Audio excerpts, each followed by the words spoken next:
السلام علیکم ورحمۃ اللہ وبرکاتہ۔ میرے پیارے پاکستانیوں،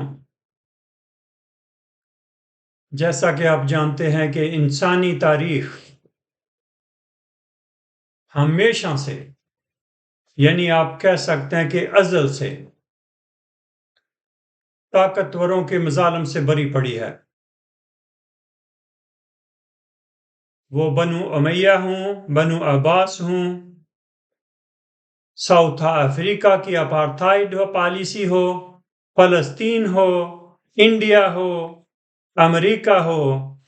ہر جگہ طاقتور نے اپنا قبضہ برقرار رکھنے کے لیے ظلم و زیادتی کے پہاڑ ڈھانے کا اپنا شیوا بنائے رکھا۔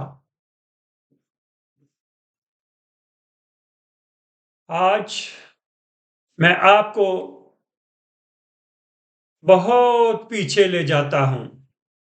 تقریباً 162 سال پیچھے لے جاتا ہوں، جب امریکہ میں غلاموں کا بزنس اس طرح ہوتا تھا جیسے بھیڑ بکریوں کا بزنس ہوتا ہے۔ ان کی خرید و فروخت کر کے اپنے کام کاج کروائے جاتے تھے اور ان پر طرح طرح کے مظالم ڈھائے جاتے تھے۔ طرح طرح کی پالیسیاں اور سیلف میڈ قانون بنا رکھے تھے، جس کی وجہ سے ان کو ہمیشہ غلامی میں رکھا جاتا تھا۔ وقت گزرتا گیا، کچھ وقت کے بعد شمالی ریاستوں کے لوگوں نے بڑے شہروں میں یعنی نیو یارک اور پینسلوینیا اس طرح کے اسٹیٹ اور شہروں میں لوگوں نے اپنے کچھ دوسرے بزنس شروع کر دیے، جس کی وجہ سے وہ لوگ کچھ ماڈرن ہو گئے اور جنوبی امریکہ، جنوبی ریاستوں کے لوگوں کا جن کا پیشہ وہی ایگریکلچر زمیندارہ رہا اور جو غلاموں کا بزنس کرتے رہے، ان کی وہ شمالی ریاستوں والے مذمت کرنے لگے، جو کہ جنوبی ریاستوں کے آپ وار لارڈز کہہ سکتے ہیں، طاقتور حلقے جن کو بہت ناگوار گزرتا تھا۔ تو یہ ایشو بڑھتا گیا، یہاں تک کہ جب ابراہیم لنکن امریکہ کے صدر بنے تو جنوبی امریکہ کی ریاستوں کے وہ طاقتور حلقے انہوں نے اپنے لیے خطرہ سمجھا کہ لنکن ان کے مفادات کے خلاف ہے، تو انہوں نے ایک میٹنگ بلا کے یہ فیصلہ کیا کہ ساؤتھ کی یہ ساری ریاستیں امریکہ سے الگ ہو کے اپنی ایک علیحدہ فیڈریشن بنا لیتی ہیں، یعنی آزاد ملک کا اعلان کر دیا، جس پہ ابراہیم لنکن نے شمالی ریاستوں سے فوج بھیجی اور وہ سول وار شروع ہو گئی ساؤتھ اور نارتھ کے بیچ میں، جو 4 سال چلتی رہی۔ 4 سال کے بعد ساؤتھ اسٹیٹ جو تھی، جنوبی اسٹیٹیں، ریاستیں، ان کو شکست فاش ہوئی اور کچھ وقت گزرا کہ شمالی ریاستوں کی فوج واپس شمال کو چلی گئی، لیکن بدقسمتی سے وہ جو طاقتور حلقے تھے، جو سابقہ آرمی جنرل تھے، انہوں نے پھر وہی روش اختیار کر لی جو شکست سے پہلے وہ کر رہے تھے۔ غلاموں کا کاروبار، غلاموں پہ ظلم و زیادتی، جم کروز اور سن ڈاؤن جیسے قانون تو پہلے ہی ان کے ہاں چل رہے تھے۔ جم کروز قانون کے مطابق کیا تھا کہ کسی کالے کو کوئی حق نہیں ہے کہ وہ گوروں کے علاقے میں رہے، وہ گوروں کی بسوں میں اگر سفر کرنا چاہے تو پچھلی سیٹوں پہ بیٹھے، وہ اگر کہیں یہ ٹوائلٹ استعمال کرنا چاہتا ہے تو ان کے اپنے علیحدہ ٹوائلٹ، ان کے اپنے علیحدہ سکول ہوں، گوروں کے علاقے میں وہ نہیں آ سکتے۔ سن ڈاؤن لا کیا تھا کہ کچھ دیہاتوں میں وہ سن لا اس طرح اپلائی کیا جاتا تھا کہ سارا دن کھالے کام کریں، سورج غروب ہونے سے پہلے اس دیہات کو چھوڑ دیں۔ اس طرح کے ظالمانہ قانون بنا رکھے تھے انہوں نے۔ لیکن وقت گزرتا گیا، جب 21ویں صدی شروع ہوئی، 1910 20 30 کے آس پاس کچھ لیڈر پیدا ہوئے، تو وہ جب لیڈر سارے ہائی سکول کی ایج کو پہنچے تو انہوں نے خود بھی مظالم دیکھے بھی اور خود مظالم بھگتے بھی، تو انہوں نے اس ظلم کے خلاف آواز اٹھانا شروع کر دی، جن میں سر فہرست مارٹن لوتھر کنگ، جوزف لاوری، روزا پارک، یہ سارے لیڈر، انہوں نے دن رات ایک کر دیا اپنے لوگوں کو شعور دینے میں کہ غلامی نہیں، آزادی، یہ ظلم we cannot tolerate anymore۔ لوگوں میں شعور آتا گیا، اکا دکا لوگ آواز اٹھانے لگے، لیکن جو بھی آواز اٹھاتا مار دیا جاتا، کیونکہ وہ جو جم کروز لا تھے ان کے مطابق لوگوں پہ اتنے ظلم کیے جاتے تھے کہ انسانیت کانپ جاتی ہے۔ کیا ہوا کہ جب شمالی افواج واپس چلی گئی تو وہ ریٹائرڈ جنرل، جن میں ایک کا نام شاید فارسٹ تھا، اس نے ایک کے نام کی ایک دہشت گرد تنظیم بھی اسٹیبلش کر لی، جس کا کام یہ تھا کہ جو بھی آواز اٹھاتا کالا، اس کا گھر جلا دو، اس کے گلے میں رسیاں ڈال کے اس کو گلیوں میں گھسیٹو، اس کو ننگا کرو سوسائٹی کے آگے، لوگوں کے آگے اس کو بے عزت کرو، جیسا کہ ہمارے ہاں ہو رہا ہے۔ اس طرح کے ظالمانہ جانوروں والا سلوک ان کے ساتھ کرتی تھی وہ کے۔ لیکن مارٹن لوتھر کنگ اور ان کے ساتھیوں کی اس جدوجہد کے نتیجے میں کالے ایک پلیٹ فارم پر اکٹھے ہوتے گئے اور اس ظلم کے خلاف آواز اٹھانے لگے۔ ہوتا کیا تھا اس وقت میں؟ آج کی طرح کہ جب اس کے خلاف کالے کچھ ایکشن لیتے، کچھ تھوڑی بہت ہی نافرمانی کرتے، تو عدالتوں سے بھی آرڈر آ جاتا کہ یہ امن عامہ خراب کر رہے ہیں، یہ کسی کو ہم اجازت نہیں دے سکتے کہ امن عامہ۔ لیکن دوسری طرف جب وہ کے ظلم کرتی تو اس پہ عدالتوں کی بھی آنکھیں بند، لیکن جب اس کے ظلم کے خلاف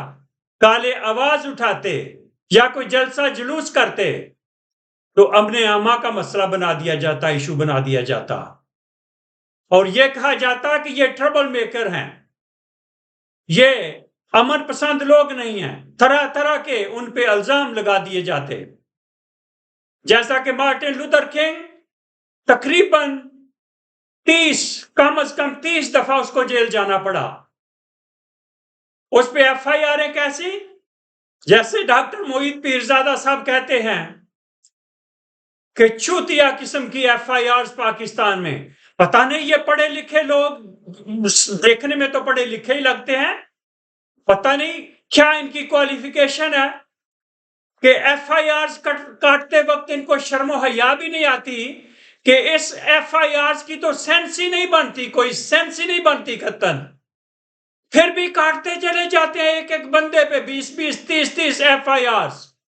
تو اسی طرح مارٹن لوتھر کنگ پر بھی ایف آئی آرز کی برمار تھی، اتنی دفعہ اس کو جیل جانا پڑا، جیسا کہ مطلب کیا کہتے ہیں کہ ظالم کیئر ہی نہیں کرتا کہ یہ جو وہ ایکشن لے رہا ہے اس کی کوئی سینس بنتی ہے یا نہیں بنتی، وہ تو اپنا ظلم ڈھاتا ہی چلا جاتا ہے۔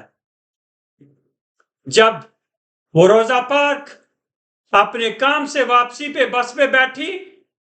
تو ڈرائیور آیا اور کہتا ہے کہ یہ سیٹ گورے کو دے دو۔ روزا پارک لیڈی نے انکار کیا تو ڈرائیور نے پولیس کال کر کے اس لیڈی کو گرفتار کروا دیا۔ گرفتاریوں کا سلسلہ تو ایک عام تھا جیسا کہ آج ہے، یہ مافیا ایک دوسرے کی کاپی کرتی ہے پوری دنیا میں، اور خاص کر یہ ظالم گینگ کے کی طرح یہ سارے ایکشن کرتے ہیں، اسی کے کی کاپی کرتے ہیں کہ اس طرح آواز اٹھانے والے کو، آزادی کی آواز اٹھانے والے کو اس طرح دبا دیا جاتا ہے، جھوٹی FIRs کاٹ کے، جیلوں میں ڈال کے، ننگا کر کے، ویڈیو بنا کے، اس طرح اتنا تنگ کرو کہ یہ آوازیں دب جائیں۔ لیکن جب لوگوں کی آزادی کی اسپرٹ جاگ اٹھتی ہے، لوگوں کو یہ شعور آ جاتا ہے کہ ہم انسان ہیں، اور خاص کر پاکستان کے کلمہ گو لوگ، ان کو شعور دینے والا ہی شاید کوئی نہیں تھا، اب ان کے کانوں میں یہ آواز گونجی ہے کہ غلامی نہیں آزادی، کیونکہ جتنی انسلٹ پاکستانیوں کی دنیا میں ہوتی تھی کہیں کسی اور کی نہیں ہوتی، تو اب یہ پاکستانی قوم کو، کلمہ لا الہ الا اللہ پڑھنے والوں کو یہ سمجھ آ گئی ہے کہ کلمہ پڑھنے والا تو ایک رب العالمین کا غلام ہے، کسی انسان کا غلام نہیں ہو سکتا، چاہے وہ کے ہو یا اس طرح کی کوئی اور کلر گینگ ہو، ایک کلمہ گو قطعاً اس سے نہیں ڈرتا۔ لیکن ہر آزادی کے لیے قربانیاں تو دینی پڑتی ہیں۔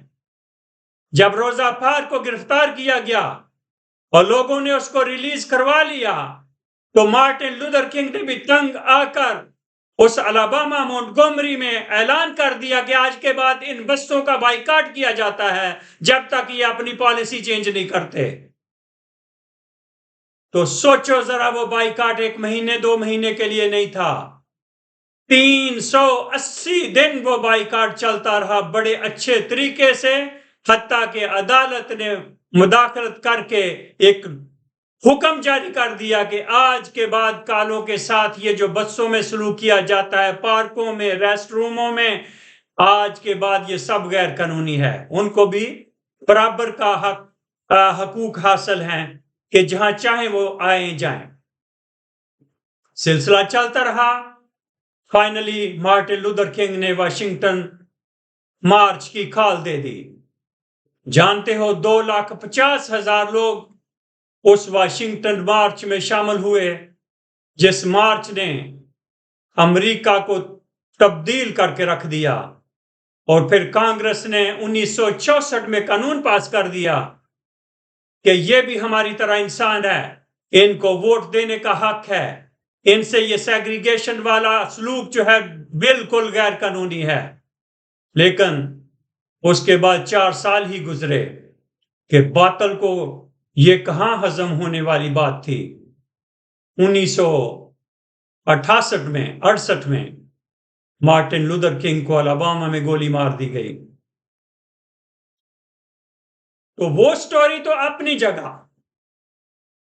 لیکن حیرانگی اور پریشانی کی بات اپنے وطن میں یہ ہے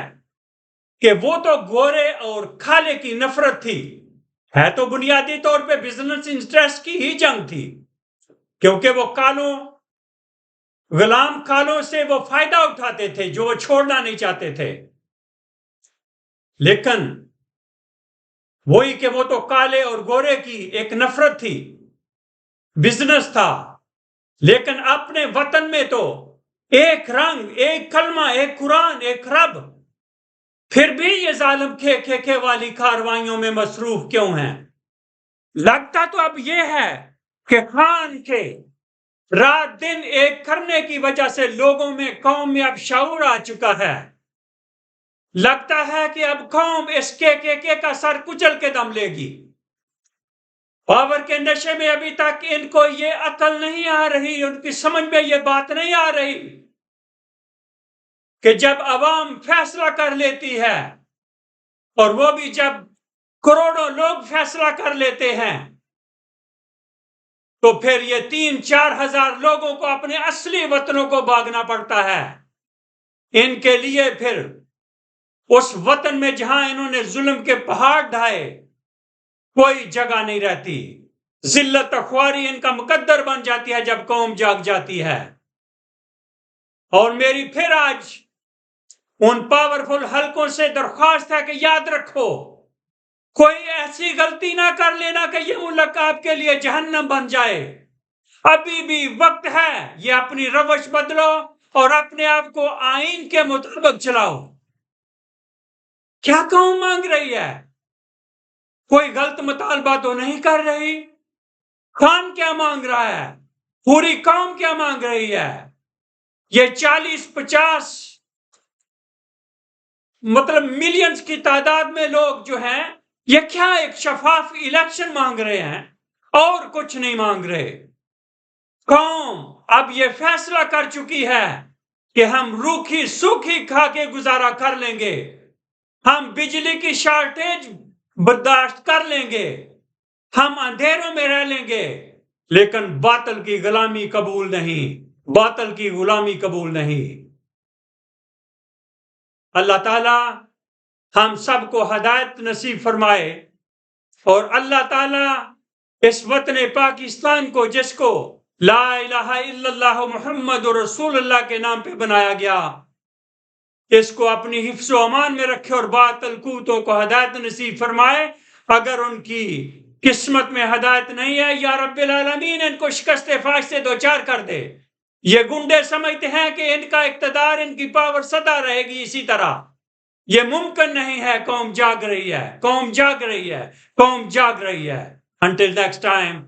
خدا حافظ۔